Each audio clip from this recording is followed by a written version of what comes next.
In March 2009, a mother finally found the strength to clean out her 17-year-old daughter's bedroom, 3 months after the girl took her own life. She expected to find the usual teenage clutter, old makeup, school papers, clothes that still smelled like her perfume. She didn't expect to find a tiny camera hidden behind the mirror, still recording. When she played back the footage, she discovered her daughter's final weeks weren't what she thought, and the man she'd married just 2 years ago had been watching every move. What she heard on those recordings would shatter everything she believed about her daughter's death, her marriage, and the man sleeping in her bed every night.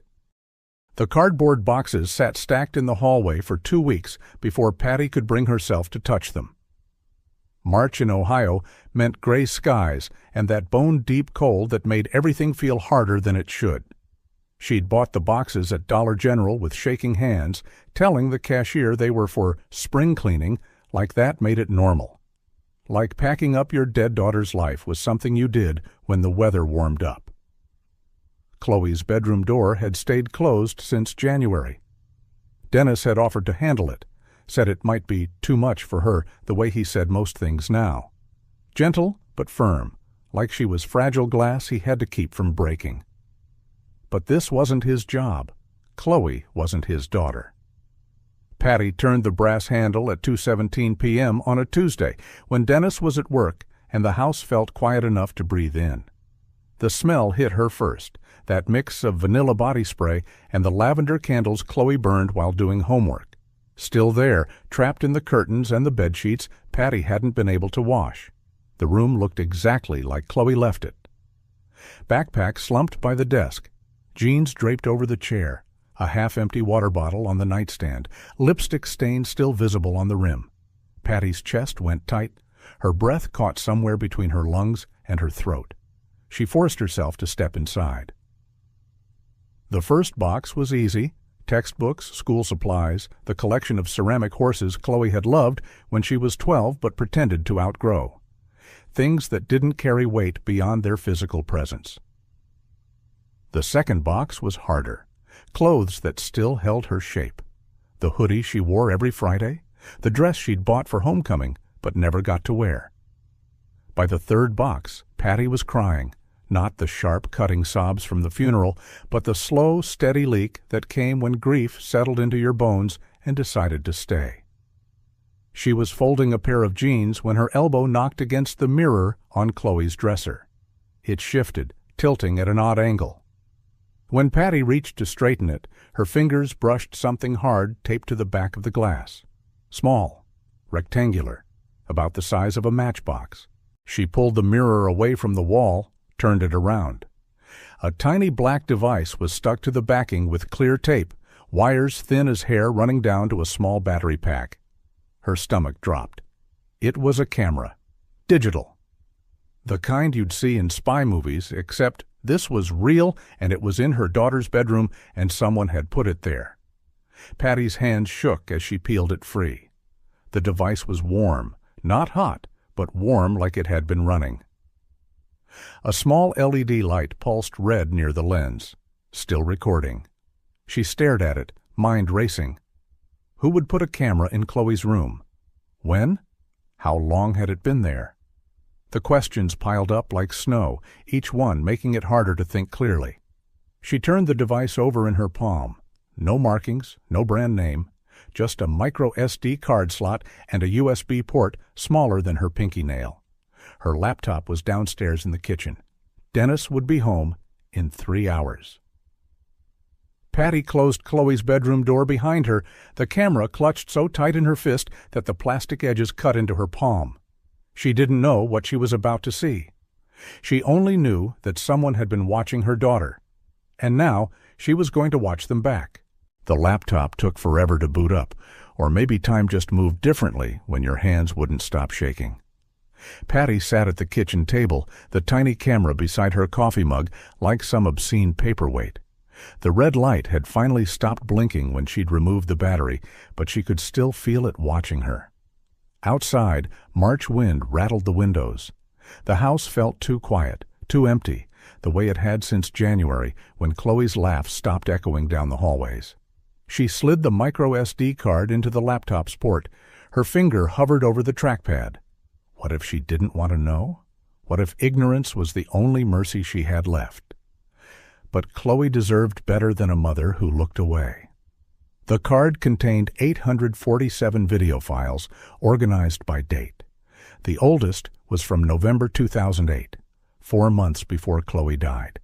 4 months of surveillance she'd never known about. Patty's throat went dry. She clicked on the most recent file, dated January 15th, 3 days before Chloe took her own life. The video opened with a wide shot of Chloe's bedroom from the mirror's angle, clear enough to see everything: the bed, the desk, the window where afternoon light filtered through blue curtains. Chloe appeared in frame at 4:23 p.m., backpack slung over her shoulder. She looked tired, more than tired, hollowed out like someone had scraped away everything bright and left only the outline. She dropped her bag and sat on the edge of the bed, head in her hands. That's when Patty heard the footsteps, heavy boots on the stairs, coming closer. Dennis appeared in the doorway, still wearing his work clothes. Jeans and the blue button-down he always said made him look professional. "Hey, kiddo," he said, voice warm, almost fatherly. Chloe's shoulders tensed. She didn't look up. "How was school?" Dennis stepped into the room, closing the door behind him with a soft click. "Fine," Chloe mumbled. Dennis moved closer, sat on the bed beside her. Too close. His hand found her shoulder. "You know you can talk to me, right?" "About anything." Chloe shifted away from his touch. "I'm fine, Dennis. It's just, your mom worries. And so do I. You've been so quiet lately." Patty's stomach twisted. She remembered that conversation. Dennis telling her that Chloe was going through a phase, that teenage girls were naturally moody. He'd been so understanding, so patient. On screen, Dennis's hand moved to Chloe's back, rubbing slow circles between her shoulder blades. "I know it's hard," he said, voice dropping lower. "Living with someone new in the house. But I care about you, Chloe, more than you know." Chloe pulled away completely, standing up fast. "I have homework." "Of course you do." Dennis smiled, but something cold flickered behind his eyes. "You're such a good student, so focused, so attentive." The way he said attentive made Patty's skin crawl. "I should let you work," Dennis continued, standing slowly. "But Chloe?" She turned, reluctant. "Remember what we talked about keeping family business private. Your mom. She has enough stress at work. She doesn't need to worry about every little thing, does she?" Chloe's face went pale. She nodded once, quick. "Good girl." Dennis left, closing the door behind him. Chloe stood frozen for a full minute. Then she walked to her desk, opened a notebook, and wrote something Patty couldn't see from the camera's angle. She tore out the page, folded it small, and tucked it under her mattress. The video ended. Patty stared at the black screen, her coffee gone cold, her hands trembling so hard she had to grip the table to steady herself. Dennis had been alone with Chloe, multiple times, and he'd made sure she stayed quiet about it. She clicked on another file, then another, each one worse than the last, each one showing her daughter shrinking a little more, Dennis growing a little bolder. And in every single video, he reminded Chloe to keep their conversations private, to protect her mother from unnecessary worry. By the time Patty heard Dennis's truck in the driveway, she'd watched 17 files and wanted to vomit. She ejected the SD card, slipped it into her pocket, and closed the laptop. When Dennis walked through the front door at 6:30, she was stirring pasta sauce like nothing had changed. "Hey, honey," he said, kissing her cheek. "How was your day?" Patty forced a smile. "Fine, just fine." But her hand stayed in her pocket, fingers wrapped around the SD card that held her daughter's final weeks. And for the first time since January, she wondered if Chloe's death really was suicide, or if someone had just made it look that way. Patty barely slept. She lay beside Dennis, listening to his steady breathing, the SD card hidden in her jewelry box like a loaded gun. Every time he shifted in his sleep, her body went rigid. Had those same hands touched her daughter? Had that same voice whispered threats in Chloe's ear? At 3:17 a.m., she gave up on sleep and crept downstairs. Dennis's laptop sat on the kitchen counter, the one he used for work emails, and never let her touch. She needed to see more of those files. All of them. But first, she needed to know what Chloe had written in that notebook, the page she'd hidden under her mattress. Patty climbed the stairs like a ghost, avoiding the creaky third step that always gave her away. Chloe's door was still closed, the boxes from yesterday stacked in the hallway like tombstones. She slipped inside, heart hammering. The mattress was heavier than she expected. She lifted one corner, fingers groping in the dark space beneath. Nothing. She tried the other side. Still nothing.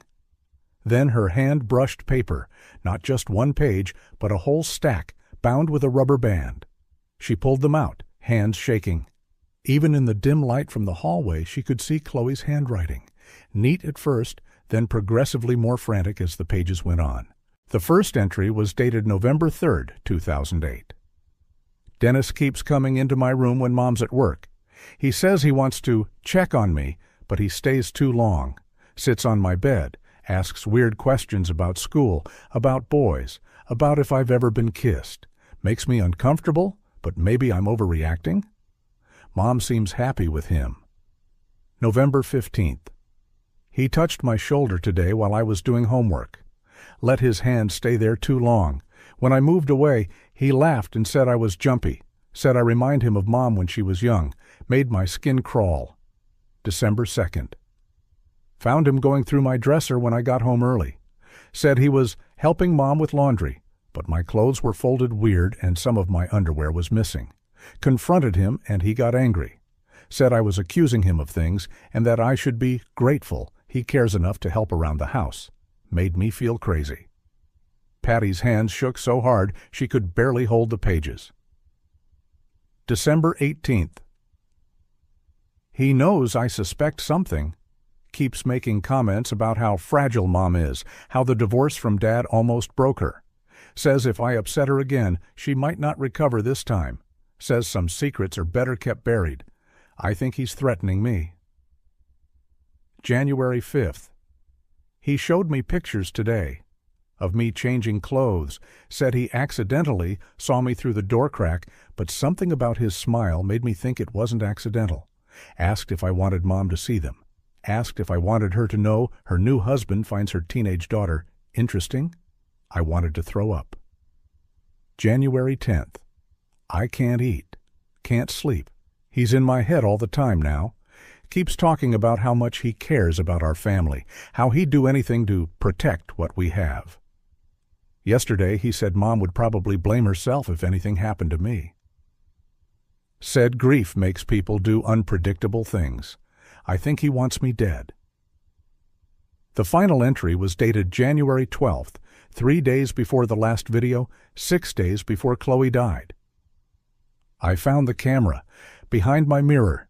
Don't know how long it's been there, but I'm too scared to remove it.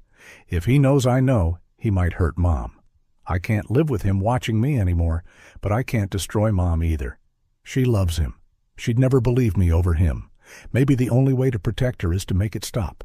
Maybe if I'm gone, he'll leave her alone. Maybe she'll be safer without me. Patty dropped the pages, stumbled backward. Chloe hadn't killed herself because she was depressed. She'd killed herself to protect her mother from the man she'd married. The bedroom door creaked behind her. Couldn't sleep either. Dennis stood in the doorway, hair messy, wearing just boxers and a t-shirt. In the dim light, he looked younger, almost innocent. Patty's mouth went dry. The pages were scattered at her feet, Chloe's words exposed like evidence at a crime scene. I was just... She started. Dennis stepped inside, eyes moving from her face to the papers on the floor. What's that you're reading, honey? His voice was soft, gentle, the same tone he'd used in those videos. Patty tried to speak, but nothing came out. Her legs felt like water. Dennis knelt down, gathering the pages with careful hands. His eyes scanned Chloe's words, and slowly, very slowly, He began to smile. "Poor Chloe," he said, standing up. "Such an active imagination." He stepped closer. Patty backed against the wall. "You know how teenage girls are, Patty. All that drama.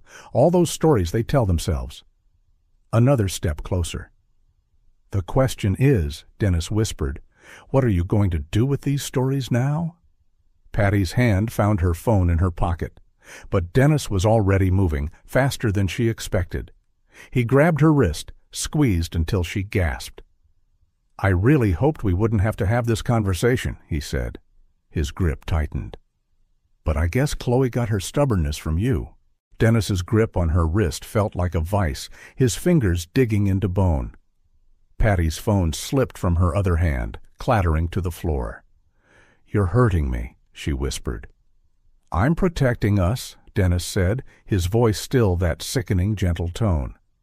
"Just like I protected Chloe." The words hit like ice water. "What do you mean?" Dennis smiled, the same smile she'd fallen in love with 2 years ago, now twisted into something predatory. "She was going to ruin everything, Patty, going to tell you lies about me, make you choose between your daughter and your husband." His thumb pressed against her pulse point. "I couldn't let that happen." Patty's mind raced. The journal entries, the camera, Chloe's final weeks of terror. "She killed herself," Patty said, but even as the words left her mouth, she knew they weren't true. Dennis laughed, a soft, horrible sound. "Poor little Chloe, so sad, so depressed, left that note about how she couldn't take it anymore." He leaned closer, breath hot against her ear. "You never wondered why she used my computer to type it? Why she didn't write it by hand, like everything else?" Patty's stomach lurched. She tried to pull away, but Dennis's grip tightened. "She was going to expose me," he continued. "Had this whole plan to show you the videos, the photos, thought she was so smart, hiding that journal under her mattress." He chuckled. "But I was always 3 steps ahead." "You killed her." "I saved our marriage," Dennis corrected. "I saved you from the pain of knowing what your daughter really thought of me, what she was planning to do to us." Tears burned Patty's eyes. "She was protecting me. From you." She was a stupid girl who didn't understand how good she had it. Dennis's voice hardened. "Do you know how many stepdads would have been as patient as I was? How many would have given her so many chances to just keep quiet and be grateful?" Patty felt bile rise in her throat. "You're sick." "I'm practical." He released her wrist, but stepped closer, backing her against the wall. "And now you have a choice to make." The room felt smaller, airless. Chloe's belongings surrounded them. Clothes, books, pieces of a life cut short by the man standing inches away. "We can handle this the easy way," Dennis said. "You forget what you read. We pack up Chloe's things together. We grieve together. We move on together." His hand touched her cheek, gentle as a lover's caress. "Or we can handle this the hard way. And trust me, Patty, you don't want to know what the hard way looks like." Patty's phone buzzed against the floor. A text message. Dennis glanced down, eyes narrowing. "Who's texting you at 4 a.m? Patty's heart leaped. David! Her brother always was an early riser, probably heading out for his morning run. Dennis bent to pick up the phone, thumb swiping across the screen. "Hope you're doing okay today. Love you, sis," he read aloud. How sweet, David checking on his grieving sister. He looked up, eyes cold. "You know what I think, Patty? I think you should text him back. Tell him you're fine. Tell him you don't need any visitors today." He held out the phone. When she didn't take it, his expression darkened. "Text him. Now." Patty's hand shook as she took the phone. She started typing, mind racing. "I'm okay, just having a hard morning, cleaning out Chloe's room." She hesitated, thumb hovering over the send button. "Send it," Dennis ordered. Instead, she deleted the message and typed something else. "Need help. Come now. Emergency." She hit send before Dennis could stop her. His face went from confusion to rage in less than a second. He grabbed the phone, read the message, then looked at her with eyes that promised violence. "You stupid bitch," he snarled. The gentle mask was gone completely now. This was who he really was, who Chloe had seen in those final weeks. "David lives 20 minutes away," Dennis said, advancing on her. "Plenty of time to clean this up." Patty bolted for the door, but Dennis caught her arm, spun her around. She crashed into Chloe's dresser, makeup and jewelry scattering across the floor. "You want to know what really happened to your daughter?" Dennis hissed, pinning her against the wall. "She came home early that day, found me going through her things, started screaming about cameras and pictures and how she was going to tell you everything." His hands closed around her throat. "So I helped her understand that some secrets are worth dying for." Patty clawed at his hands, gasping. Black spots danced at the edges of her vision. "The pills were easy," Dennis continued. Crushed up in her soda, she was unconscious in minutes. The note was even easier. I'd been watching her type her homework for months, knew exactly how she phrased things. Patty's phone buzzed from where it had fallen. Once, twice, 3 times. David was coming. Dennis heard it too. His grip loosened just enough for Patty to suck in a breath. "Looks like your brother wants to play hero," he said. "Too bad he's about to find both his sister and his niece couldn't handle their grief." He pressed harder.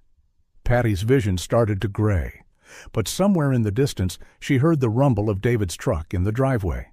Her brother was here, and Dennis had just confessed to murdering her daughter. The sound of David's truck door slamming shut echoed through the house like a gunshot. Dennis's hands loosened around Patty's throat just enough for her to gasp in air. His head snapped toward the window, calculating. "Shit," he muttered. Patty's vision cleared slowly, the black spots fading. Her throat felt raw, crushed, but she was alive. David's voice boomed from downstairs. "Patty? You okay? Your text scared the hell out of me." Heavy footsteps on the front porch, the jingle of keys. David still had the spare from when he'd helped her move in with Dennis. Dennis's eyes darted between Patty and the bedroom door, mind racing. Then that sick smile returned. "Here's what's going to happen," he whispered. "You're going to tell your brother you're fine, that you were just having a moment, that you texted him by mistake." The front door opened downstairs. David's work boots on the hardwood. "Patty, where are you?" Dennis grabbed Patty's chin, forced her to look at him. "You say one wrong word, one hint about what you found, and David joins Chloe. I'll make it look like a murder-suicide. Grieving brother couldn't handle losing his niece, snapped, killed his sister, then himself." Patty's blood went cold. She knew he meant it, knew he'd already killed once and made it look like something else. "And then," Dennis continued, "poor widower Dennis has to start over. Maybe move away. Maybe find another lonely woman with a teenage daughter." "Patty," David's voice was closer now, on the stairs. Dennis released her, stepped back. In the dim light, he looked almost normal again, just a concerned husband checking on his grieving wife. "Remember," he whispered, "David's life depends on how good an actress you are." David appeared in the doorway, still in his running clothes, face flushed with worry and cold air. He was bigger than Dennis, broader shoulders, thicker arms from 20 years of construction work. But Dennis had surprise and desperation and nothing left to lose. "Jesus, Patty, you look terrible," David said, stepping into the room. "What's going on?" "Your text said emergency." Patty opened her mouth. No sound came out. Dennis moved beside her, slipped his arm around her waist like a supportive husband. "She's having a rough morning," he said smoothly. Finally decided to clean out Chloe's room, hit her harder than expected. David's eyes narrowed, taking in the scene, the scattered papers on the floor, the overturned boxes, his sister's red, bruised throat. "What happened to your neck?" he asked. Dennis answered before Patty could. "She had a panic attack. I was trying to calm her down, keep her from hyperventilating. You know how she gets?" But David knew his sister better than anyone, and he knew what finger marks looked like. He stepped closer, ignoring Dennis completely. "Patty, look at me." She met his eyes, tried to speak. Dennis's arm tightened around her waist, a warning. She started, voice barely a whisper. David waited, patient, the way he'd been when they were kids and she needed time to find her words. Behind him, Dennis's free hand moved toward his back pocket. Patty glimpsed the handle of something tucked into his waistband. A knife, or maybe a screwdriver from his toolbox. David was unarmed, unprepared, about to die because she'd asked for help. "I'm scared," she whispered. The words hung in the air like smoke. Dennis went rigid beside her. "Patty?" "I found something," she continued, gaining strength, "about Chloe, about what really happened." "Patty, don't," Dennis warned, but his voice had lost its gentle mask. Now it was just threat. David heard it too. His stance shifted, weight balanced, hands loose at his sides. 20 years of construction had taught him to read danger. "What did you find?" he asked, eyes never leaving Dennis. Patty pulled away from Dennis's grip. Her legs shook but held her up. "She didn't kill herself," she said. "He murdered her."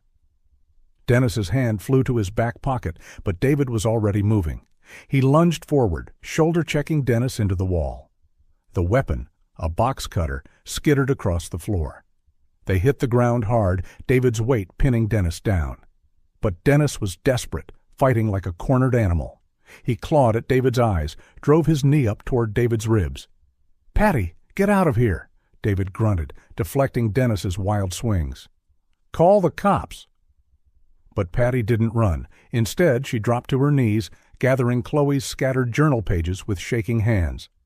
Evidence? Proof. Her daughter's words. Dennis managed to roll away from David, scrambled toward the box cutter. David caught his ankle, dragged him back. "You don't understand," Dennis panted, thrashing. "She was going to destroy everything. The girl was poison." David's fist connected with Dennis's jaw. The crack echoed through the room. "She was 17 years old," David snarled. Dennis spat blood. "She was a little bitch who didn't know when to keep her mouth shut." David hit him again. And again. Patty found her phone, dialed 911 with trembling fingers. 911, what's your emergency? "My husband killed my daughter," she said, voice steady for the first time in months. "And I have proof." On the floor, Dennis had stopped fighting. Blood trickled from his nose, his lips split open, but his eyes were still full of rage, still calculating. "You'll never prove it," he wheezed.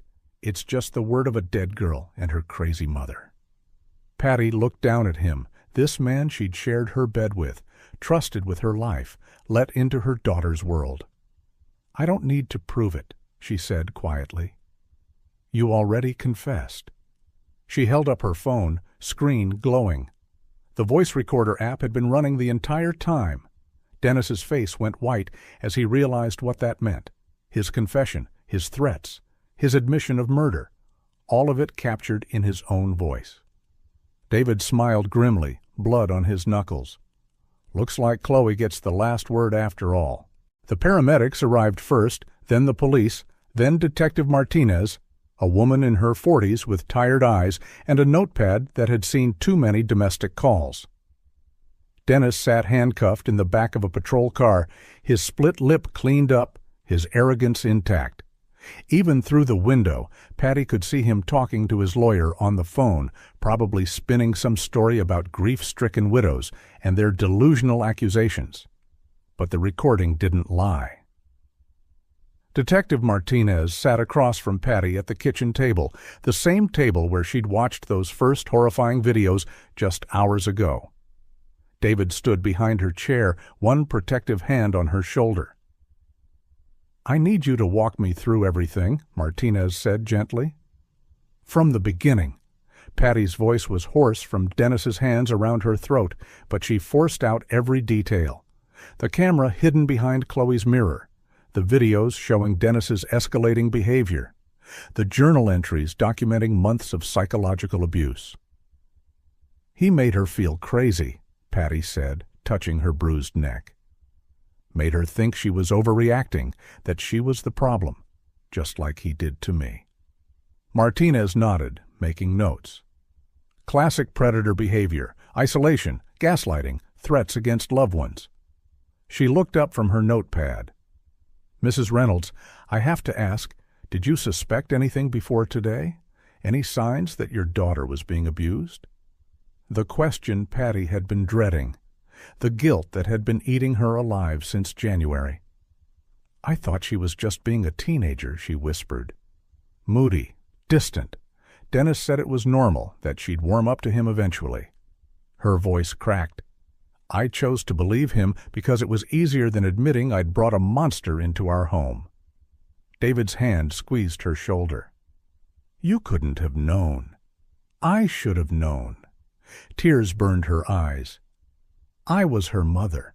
I was supposed to protect her. Detective Martinez leaned forward. Mrs. Reynolds, your daughter spent months protecting you.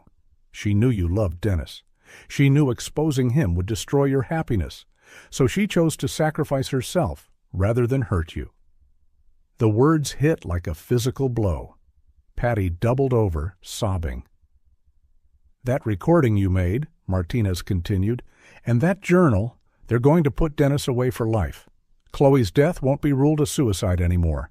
It'll be what it always was, murder. Outside, more police cars arrived. Crime scene techs with their cameras and evidence bags. The house filled with strangers cataloging the remnants of her daughter's life. Martinez's phone buzzed. She glanced at it, frowned. What is it? David asked. Dennis is claiming self-defense. Says you attacked him when he found Patty having a psychotic episode in Chloe's room. She looked at Patty. Says the recording is out of context, that he was trying to calm down a delusional woman. Patty's stomach dropped. Will that work? Not a chance, Martinez said firmly. We found the camera exactly where you said it would be. The SD card contains hours of footage documenting systematic abuse. And that journal? She shook her head. Your daughter documented everything, Mrs. Reynolds. Dates, times, specific incidents. It reads like a textbook case of predatory grooming. A crime scene tech appeared in the kitchen doorway. Detective? You need to see this. They followed him upstairs to Dennis's home office, a room Patty rarely entered because he said he needed privacy for work calls. The tech pointed to Dennis's computer, now displaying a folder full of image files. Password was Chloe123, the tech said grimly. We found over 300 photos and videos, not just of the victim, but of other young girls. Some appear to be taken without consent through windows, changing rooms, public spaces. Patty's legs gave out. David caught her before she hit the floor. There's more, the tech continued. Chat logs with other predators, discussion of techniques for grooming victims, and... He hesitated. Plans for after Chloe's death. He was already researching single mothers in the area, women with teenage daughters. Detective Martinez cursed under her breath. This wasn't his first victim, and Chloe wasn't going to be his last. Patty stared at the computer screen, at the evidence of Dennis's true nature. All those nights she'd lain beside him, never knowing what kind of monster shared her bed. How many? She whispered. We're still analyzing the data, Martinez said. But Mrs. Reynolds, your daughter may have saved more lives than just yours. By documenting everything, by forcing Dennis to act before he was ready, she disrupted his entire operation. They made Patty sit in the living room while the techs processed Dennis's office. David never left her side, bringing her water, tissues, whatever she needed to get through each horrible revelation. By evening, the house was quiet again. The evidence collected, the statements given, the immediate crisis over. But Patty knew the real work was just beginning. I have to sell this house, she said to David as they sat on the couch, takeout containers untouched on the coffee table. You don't have to decide that now. Yes, I do. She looked around the living room where she'd built a life with a murderer. Every room in this place is contaminated. Every memory is a lie. David nodded slowly. "Where will you go?" Patty was quiet for a long moment. Then she said, "I want to see that journal again. All of it. I want to read every word Chloe wrote." Patty ... She was trying to tell me something, David. For months she was leaving me clues, and I was too blind to see them. She turned to face her brother. "I can't bring her back, but I can make sure her story is heard. I can make sure other mothers recognize the signs I missed." Detective Martinez had left her card, along with contact information for victim services, grief counseling, and a support group for families affected by domestic violence. But first, Patty needed to do something else. She needed to go back to Chloe's room one more time, not to pack boxes or sort belongings, but to apologize to her daughter, and to promise that Dennis Kruger would never hurt another family again. Chloe's room felt different now, not like a shrine to the dead, but like a crime scene that had finally been acknowledged. The police tape was gone, but the evidence of their search remained. Fingerprint powder dusted the mirror frame. The camera's hiding spot had been photographed from every angle. Even the carpet showed indentations where heavy equipment had been positioned. Patty sat on the edge of Chloe's bed, holding the journal that Detective Martinez had returned to her that afternoon. The pages felt fragile in her hands, like they might crumble if she gripped too tight. "I'm sorry," she whispered to the empty room. "I'm so sorry I didn't see what he was doing to you." David stood in the doorway, giving her space but close enough to help if she needed it. "She knew you loved her," he said quietly. Patty opened the journal to a page she hadn't read before, one dated December 24th, Christmas Eve. "Mom made her famous sugar cookies today. Dennis kept helping her in the kitchen, touching her waist, whispering things that made her laugh. She's so happy with him. Happier than she's been since Dad left. I can't be the one to destroy that, even if it destroys me." The words blurred through Patty's tears. "I used to think love meant protecting someone from pain. Now I think maybe love means carrying pain so they don't have to. Mom carried enough when Dad cheated on her. She doesn't need to carry this too." "She was protecting me," Patty said, voice broken. "Right up until the end, she was protecting me." Her phone rang. Detective Martinez. "Mrs. Reynolds, I have an update. Dennis's lawyer is pushing for a plea deal." Patty's grip tightened on the phone. "What kind of deal?" 25 to life for voluntary manslaughter. He's claiming he gave Chloe the pills to calm her down after she threatened to hurt herself, not to kill her. "That's bullshit?" "I know, and we're not taking it. The evidence is too strong. The journal, the videos, the recording you made, it all points to premeditated murder. We're going for life without parole." After Martinez hung up, Patty sat in the silence of her daughter's room, feeling the weight of everything that had happened. 3 months ago, she thought her biggest problem was helping Chloe through teenage depression. Now she knew her daughter had died trying to save her from a predator. David's phone buzzed. He glanced at it, frowning. "What?" Patty asked. "It's a text from an unknown number." He showed her the screen. "Your sister should have kept her mouth shut. Some secrets are better buried." Patty's blood went cold. "Dennis?" "He's in jail, no phone access." But even as David said it, they both realized the truth. Dennis hadn't been working alone. The chat logs on his computer proved that. There were others, a whole network of predators who shared information, techniques, victims. And now they knew Patty had exposed one of their own. "We need to call Martinez," Patty said, but before David could dial, her own phone rang. Unknown number. She answered without thinking. "Hello?" Silence. Then a voice she didn't recognize, male, older, with a slight southern accent. "Your daughter was a pretty little thing. Shame she had to be so stubborn." Patty's hand shook. "Who is this?" "A friend of Dennis's.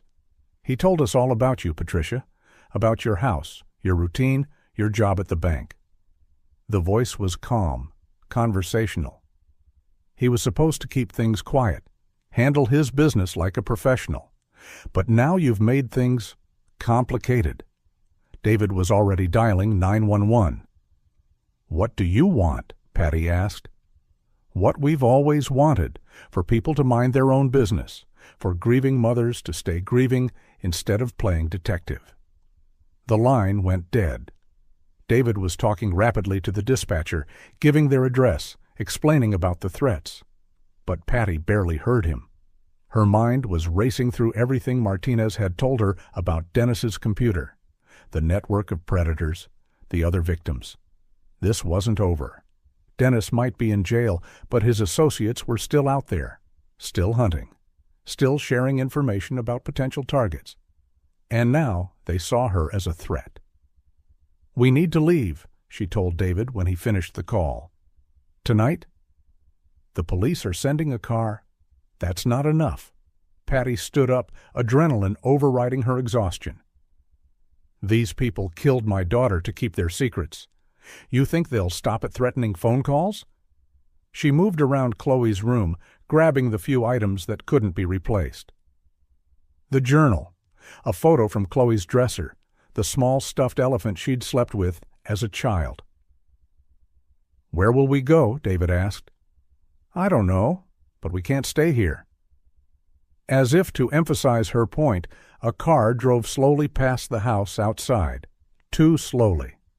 The engine cut off somewhere down the street. David peered through the blinds. Dark sedan, can't see the plates. Patty's phone rang again. This time she recognized the number. Detective Martinez. "Don't go home tonight," Martinez said without preamble. "We intercepted communications indicating you're being watched. I'm sending a team to pick you up." How did they find out about the investigation so fast?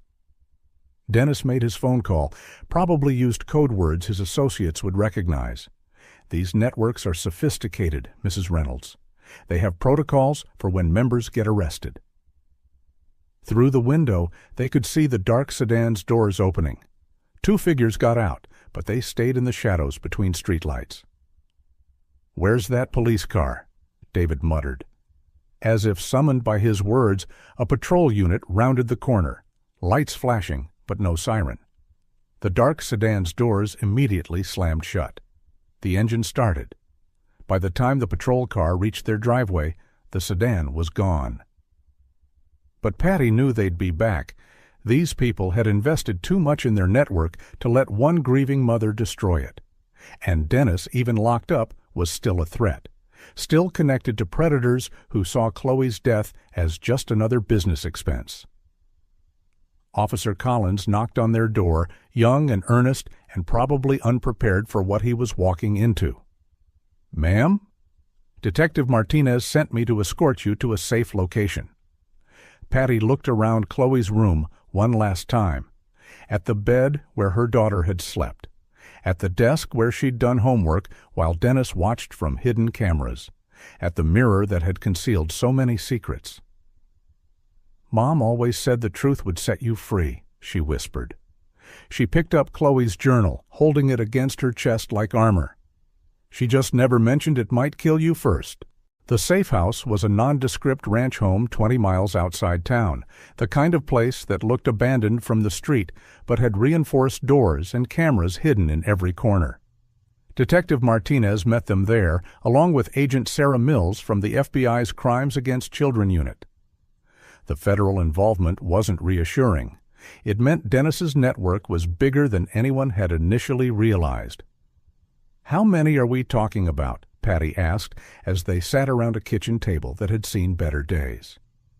Agent Mills opened a thick file folder. "We've identified at least 12 individuals in direct communication with Dennis Kruger over the past 2 years. The network spans 4 states and includes a retired police officer, 2 teachers, a youth pastor, and a man who runs a children's photography business." Patty's stomach turned. "How many victims?" "We're still processing the data from Dennis's computers, but preliminary count suggests over 40 potential victims. Your daughter's documentation is helping us identify girls who may have been too frightened to come forward." The weight of that number settled over the room like smoke.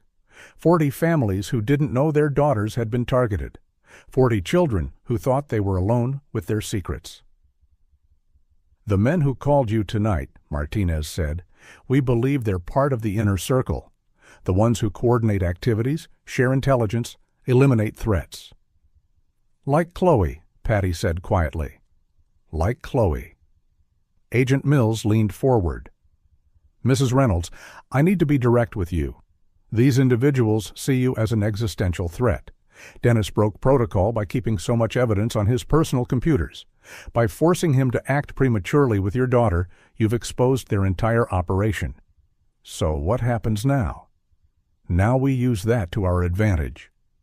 Mills's voice took on a harder edge. We want you to testify before a federal grand jury. Help us build cases against every member of this network, but it means you'll be a target until we can round them all up.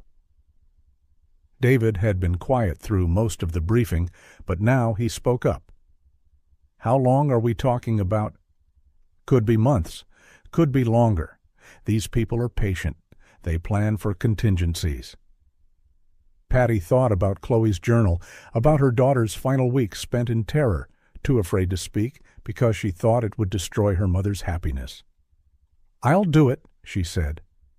Patty, David started. I'll do whatever it takes to stop them. Her voice was steady, certain.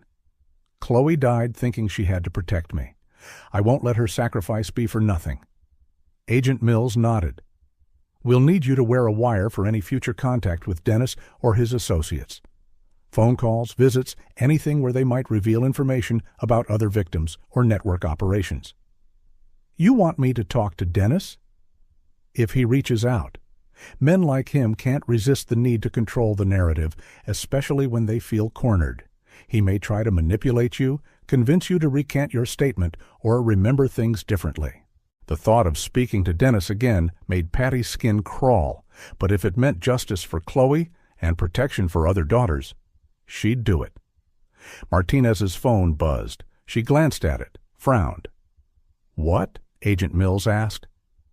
Dennis's lawyer just filed a motion claiming prosecutorial misconduct, says we coerced a confession from a grieving widow and that the recording should be inadmissible. Patty's heart sank. Can they do that? They can try, but the physical evidence backs up your testimony. The camera, the journal, the computer files. It all corroborates what Dennis said in that recording. Agent Mills closed her file folder. There's something else. We found evidence that Dennis was planning to move on from your family. He'd already identified his next target, a divorced mother in the next county with a 15-year-old daughter. The words hit like a slap. While Patty had been mourning Chloe, Dennis had been hunting his next victim.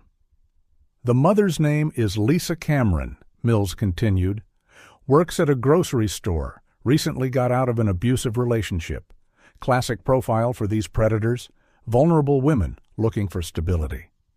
Does she know? We contacted her this morning. She's agreed to cooperate with the investigation. Apparently, Dennis had already made contact through a dating app, was planning to meet her next week. Patty closed her eyes, imagining another mother, another daughter, walking unknowingly into Dennis's web of manipulation and violence. How do we stop them all? She asked. One at a time, Agent Mills said, and we start with Dennis. That night, alone in the safe house bedroom, Patty opened Chloe's journal to the very last entry, one she hadn't been able to read before, written in her daughter's increasingly shaky handwriting. January 15th.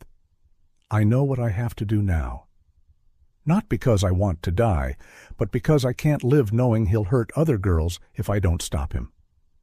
Mom will blame herself, and that breaks my heart. But maybe someday she'll understand. Maybe someday she'll find this journal and know that I wasn't giving up. I was fighting back the only way I knew how. If you're reading this, Mom, it means you found the camera. It means you know the truth. Don't let him convince you I was sick or broken or beyond help. I was your daughter, and I was strong enough to choose sacrifice over surrender. Make him pay. Make them all pay, and know that wherever I am, I'm proud of you for being brave enough to look for the truth. I love you. I'm sorry I couldn't find another way. Love, Chloe. P.S. Check the heating vent behind my bed. I left something there that might help. Patty's hands shook as she set down the journal. She walked to Chloe's bed, knelt down, and felt along the baseboard until she found the heating vent. The screws had been loosened.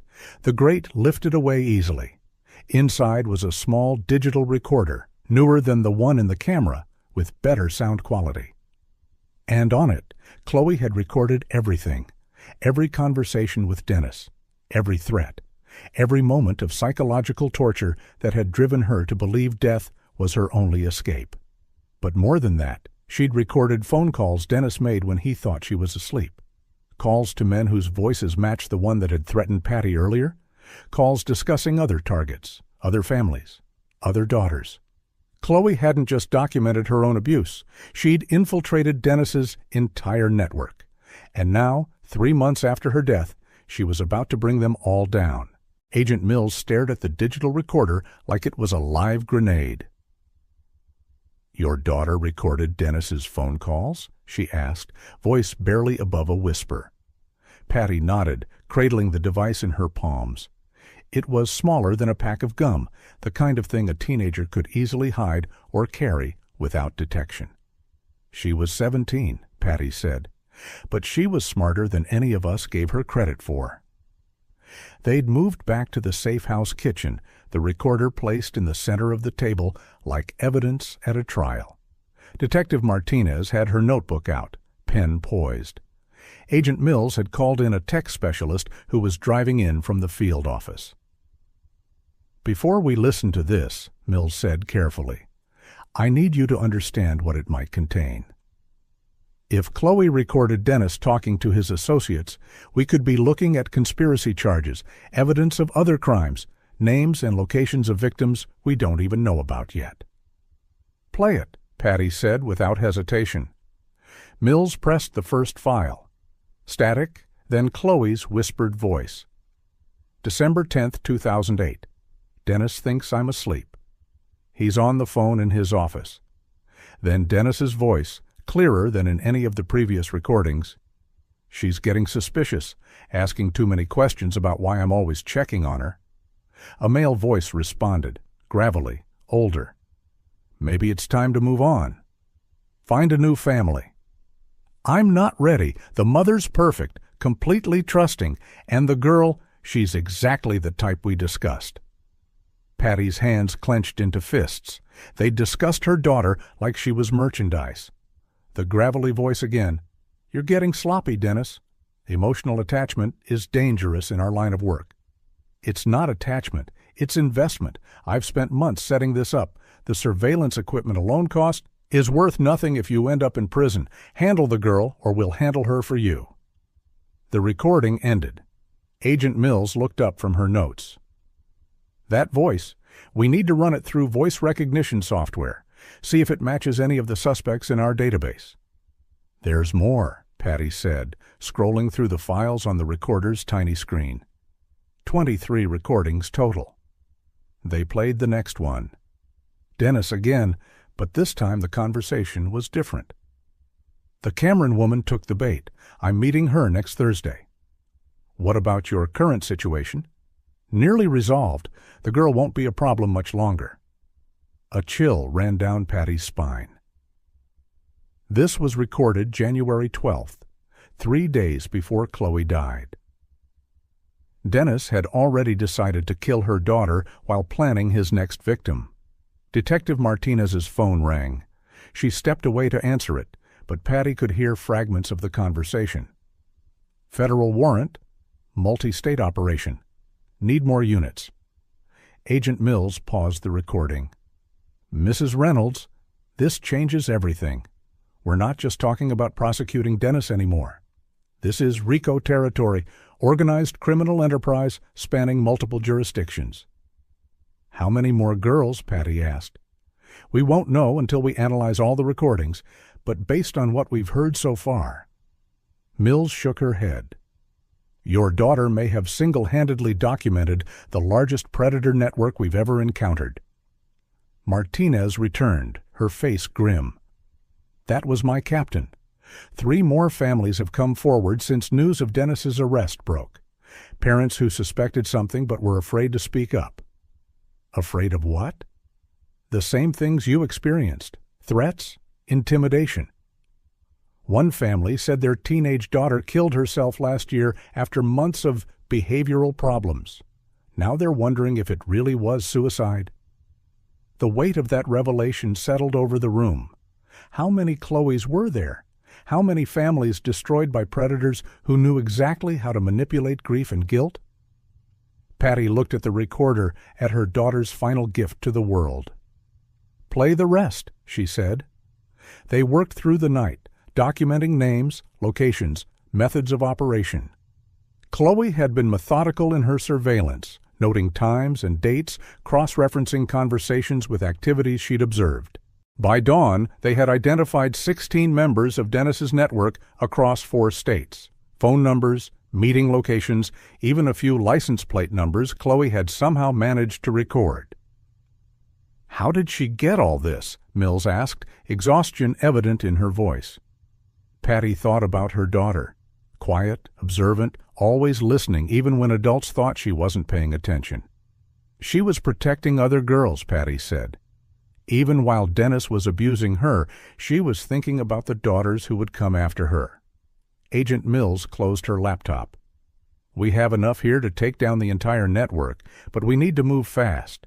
Once word spreads that we have these recordings, they'll scatter." "What about Dennis?" "Dennis is going to help us whether he wants to or not." Mills's smile was cold. "Because now we have leverage. We know about his associates, his methods, his future targets. He can cooperate and maybe avoid the death penalty, or he can stay quiet and watch his entire organization crumble around him." Martinez gathered her files. "There's going to be a media circus when this breaks. Multi-state predator network, teenage victim who documented everything, grieving mother who exposed it all. You need to be prepared for that."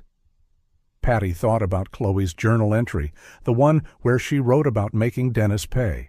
Making them all pay. "Let them come," she said. "Chloe's story deserves to be heard, and maybe other mothers will recognize the signs I missed." Her phone buzzed. Text message from unknown number. "You should have taken our advice about keeping quiet. Now your brother's going to pay the price." Patty's blood went cold. "David." Agent Mills was already on her radio, calling for units to check on David's location. But Patty knew, with sick certainty, that they might already be too late. Dennis's network didn't just eliminate threats, they eliminated everything those threats cared about. And she had just painted a target on her brother's back. The call came at 6:43 a.m. David's voice, steady but strained. "I'm okay." But they tried. Agent Mills had the call on speaker, text already tracing the number. Patty gripped the phone so hard her knuckles went white. "What happened?" she asked. "2 men broke into my apartment around midnight. I wasn't there. Stayed at Katie's place after you texted me to lay low." Katie was David's girlfriend, a nurse who worked night shifts. "But they trashed everything. Left a message spray-painted on my bedroom wall." "What did it say?" David's voice dropped. "Your sister talks too much. Fix it or we will." Agent Mills was already coordinating with local police, but Patty knew the truth. Dennis's network was closing ranks, eliminating loose ends before the federal investigation could reach them. "Where are you now?" Mills asked. "Police station. They're keeping me here until you guys figure out next steps." Patty felt the familiar weight of guilt, the same crushing responsibility she'd carried since Chloe's death. Everyone she loved became a target simply by loving her back. "This ends today," she said quietly. Agent Mills looked up from her radio. "What do you mean?" "I want to visit Dennis, wear a wire, get him to give up his associates." "Absolutely not. It's too dangerous." "They're already trying to kill my brother. How much more dangerous can it get?" Mills shook her head. "These people don't negotiate. They eliminate threats." "Then we eliminate them first." Patty's voice hardened. "Dennis thinks he's smarter than everyone else. His ego won't let him resist the chance to manipulate me one more time." Detective Martinez had been quiet through most of the conversation, but now she spoke up. "She's right. Narcissists can't help themselves, especially when they think they're in control." 3 hours later, Patty sat in the county jail visitor's room, a wire taped to her chest under her sweater. Agent Mills and Detective Martinez watched from an adjacent room, headphones on, recording equipment running. Dennis entered in orange jumpsuit and shackles, but his smile was the same one that had charmed her 2 years ago, the same one that had fooled her into thinking he was safe. "Hello, Patty," he said, settling into the plastic chair across from her. "You look tired." "I haven't been sleeping well." "Grief will do that." His voice carried mock sympathy. "Losing a child is the worst thing that can happen to a parent." The casual cruelty of it, referring to Chloe's murder as if it were natural causes, made Patty's stomach churn, but she forced herself to stay calm. "The FBI thinks you were part of some network," she said. "Some group that targets families." Dennis laughed. "The FBI thinks a lot of things. Doesn't make them true." "They have recordings, Dennis. Chloe recorded your phone calls." For the first time, his mask slipped. Just for a second, but long enough for Patty to see the rage underneath. "Clever girl," he said, "smarter than I gave her credit for." "Smart enough to document everything you did to her?" "Smart enough to get herself killed." Dennis leaned forward, voice dropping to a whisper. "You want to know what really happened that night? She came at me with a kitchen knife, said she was going to cut my throat while you slept." Patty's hands trembled, but she kept her voice steady. "So you drugged her?" "I defended myself. The pills were just to calm her down so we could talk rationally." "And when she was unconscious, you typed a suicide note on your computer." Dennis's smile returned. "Prove it." "I don't have to. Chloe already did." Patty pulled out her phone, scrolled to a photo of the journal pages. "She documented everything, Dennis. Every conversation, every threat, every time you told her to keep quiet to protect me." Dennis stared at the phone screen, his face cycling through emotions: surprise, anger, calculation. "Even if that's real," he said finally, "it's just the word of a disturbed teenager against mine. Along with video evidence and recordings of your phone calls, and your computer files full of other victims." Dennis was quiet for a long moment. When he spoke again, his voice was different, colder, more calculating. "You think you've won something here, Patty? You think exposing me is going to bring Chloe back?" "I think it's going to stop you from hurting other daughters. There are always other daughters." Dennis smiled. "And there are always men like me to find them. You've disrupted one operation. Congratulations. But the demand never goes away." "Give me names," Patty said. "Help us stop the others." Dennis laughed. "Why would I do that?"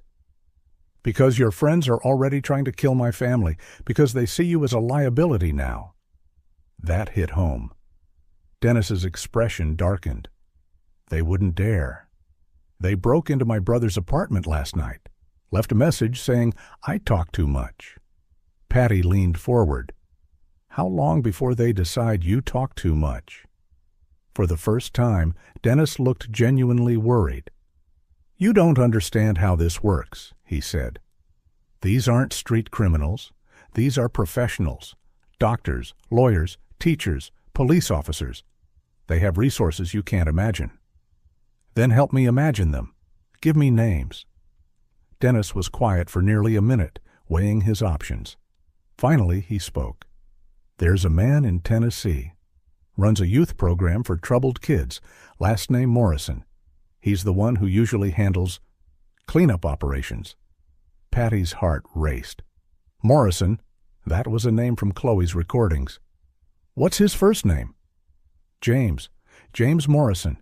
He'll be very unhappy when he learns about those recordings." "Anyone else?" Dennis smiled, but there was fear behind it now. "Oh, Patty, you have no idea how deep this goes?" The visit ended 20 minutes later, with Dennis giving up 4 more names, 3 locations, and enough details to keep federal investigators busy for months.